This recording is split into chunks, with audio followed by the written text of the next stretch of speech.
ঈদুল ফিতরের পরদিন ভোরে রাজধানীর ভাসানটেকের কালভার্ট রোডের একটি বাসায় মশার কয়েল জ্বালানোর সময় বিস্ফোরণে পুড়ে যায় পরিবারের ৬ সদস্য।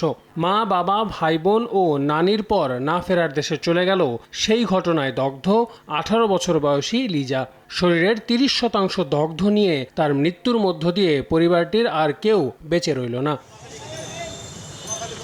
ঘটনার দিনই আশঙ্কাজনক অবস্থায় তাদের ভর্তি করা হয় শেখ হাসিনা বার্ন ইনস্টিটিউটে। চিকিৎসকরা জানান, লিটন সূর্যবানু দম্পতি, তাদের ৩ সন্তান এবং লিটনের শাশুড়ি মেহেরুন্নেসার শ্বাসনালী সবচেয়ে বেশি ক্ষতিগ্রস্ত হয়েছিল। সিলিন্ডারের লিকেজের কারণে বাসায় গ্যাস জমেছিল। মশার কয়েলের জন্য দিয়াশলাই জ্বালাতেই সেই গ্যাস থেকেই বিস্ফোরণের পর আগুন ধরে যায় বাড়িটিতে। আল আমিন তুষার, সময় সংবাদ, ঢাকা।